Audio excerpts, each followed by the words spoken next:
When mass uprisings broke out in Tunisia, Egypt and Libya 2 years ago, women were active participants in the protests demanding regime change. But the Arab Spring has brought neither the freedom nor the political gains that women in those 3 countries had aspired for. Instead, women today are becoming increasingly concerned that they may lose some of the rights they gained under the former regimes.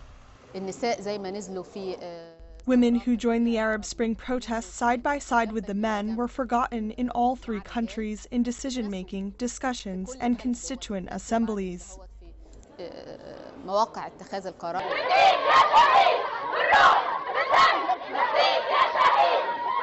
After playing a key role in the protest movements, the women were expected to retreat from public life and were sidelined. Not only were they shut out of the decision-making process, women who joined the protests demanding a faster pace of reforms during Egypt's transitional period were subjected to sexual assault and violence.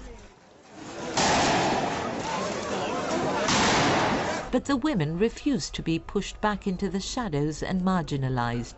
In the country's first free legislative election post-revolution, women voters outnumbered the men, reflecting their keenness to participate in the political process and get their voices heard.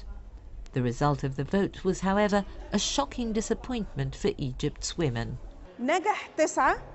Only 9 women were voted in because the electoral system is not women-friendly. It does not aim to integrate women. Huda Badran, head of the National Feminist Union, attributes the low representation of women in Egypt's now dissolved parliament, only 2%, to their being placed at the bottom of the electoral lists and to the abolishment of a quota system reserving 64 seats for women.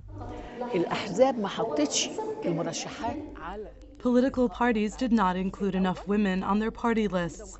Unlike Tunisia and Morocco, our electoral law stipulated that the list must contain at least 1 woman, but did not specify where on the list the woman should be placed.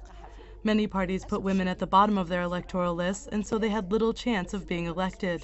The abolishment of the quota also harmed women. Women in Tunisia and Libya, however, fared better, thanks to their women-friendly electoral systems. Ahead of the October 2011 Constituent Assembly elections in Tunisia, the transitional authorities there passed a law stipulating that candidates' lists must include alternating male and female candidates. Women were given an equal opportunity to participate in drafting the country's new constitution, a move that experts say ensures the safeguarding of women's rights. Women make up 27% of the National Constituent Assembly drafting the new constitution. In parliamentary elections, 59 women won seats in the 217-seat parliament. That number increased when 4 male MPs left parliament to take up government positions and were replaced by women, raising the total number of women MPs to 63.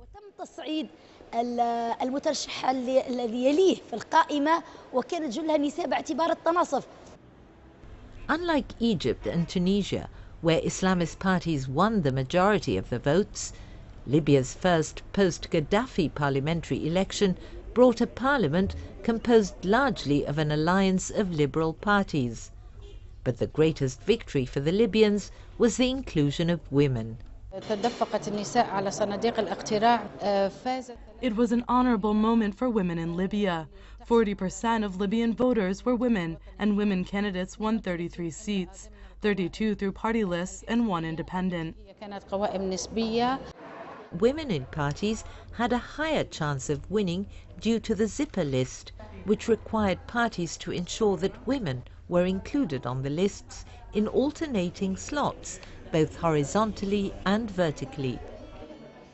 Policymakers, legislators and national opinion leaders from Egypt, Libya and Tunisia concluded consultations in a 2-day sub-regional forum on best strategies for increased participation of women in parliamentary elections.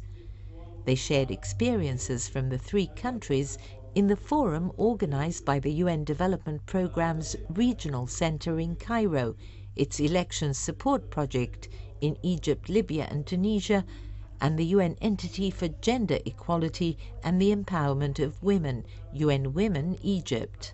They insist that the patriarchal conservative culture in their countries is what is holding women back, and insist that attitudes towards women in politics must change. It's not just the men who are not supportive of women. Women voters, too, are not supportive of women candidates, regardless of whether the voters are educated or not.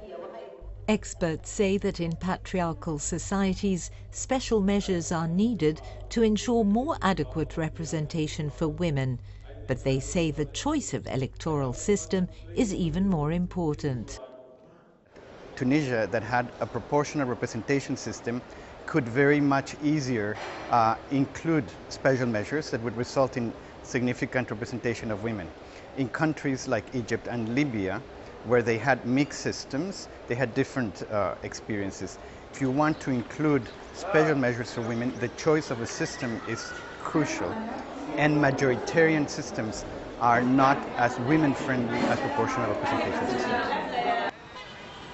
With new parliamentary elections slated for April 2013 in Egypt, non-governmental organizations and political parties are calling for the amendment of the electoral law in a manner that allows greater representation of women in the assembly.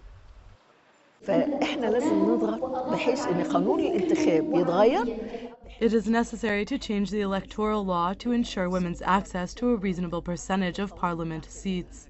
As an NGO, our organization has a significant role in supporting women, especially independents. Though we do not give financial support to candidates, we organize gatherings, print leaflets, advise women to vote for women candidates, and encourage political parties to put more women on their lists. UN agencies such as UN Women and UNDP and the government are lending their support in a bid to ensure greater participation of women in political decision-making. The Foreign Ministry has signed agreements with UN Women dealing with women's issues from a developmental perspective. The first project is issuing ID cards for 2 million women in remote and impoverished parts of the country, to give women a chance to benefit from public services, social, political, and economic, whether in banks, schools, jobs. حقيقي هو دوت بيديها اكسس او بيديها فرصه انها تستفيد من كل الخدمات الاجتماعيه والسياسيه والاقتصاديه. Experts agree that there can be no progress if women, who make up half their societies, are left out of the political process. Supporting women in decision-making, including parliament, leads to social policies that respond to women's, children's, and families' needs. It changes society's attitudes toward women themselves, so we hope next time women are better represented. We call on all political parties to put women at the top of their lists, and not to rely on a quota. They must start with themselves.